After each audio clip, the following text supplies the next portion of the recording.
he outlasted 8 American presidents, and from his tiny Caribbean island has had a major effect on U.S. foreign policy in Latin America for more than 50 years.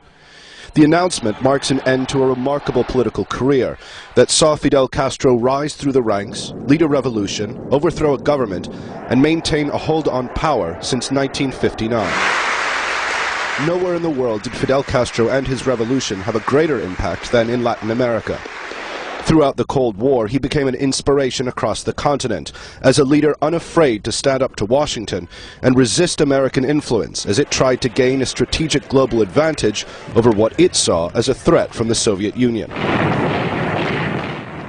Alongside revolutionaries like Che Guevara, Castro sought not only to resist the U.S., but to spread his brand of socialist revolution across Latin America, inspiring movements in Nicaragua, Bolivia, Chile, and Argentina.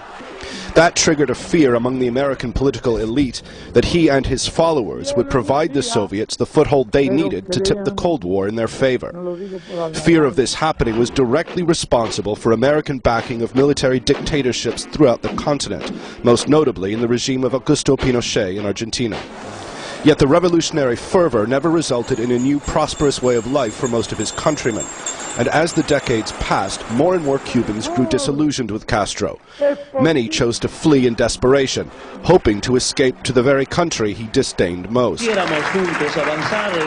However great the opposition to Castro became in later years, across much of Latin America he remains a revered figure.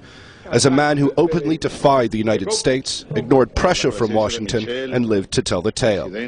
His political legacy in his own country may not be so secure, but across Latin America, a new wave of leaders, in Bolivia and most notably in Venezuela, have picked up his socialist mantle and have consolidated power and popularity by daring to do what he pioneered, saying no to the Americans.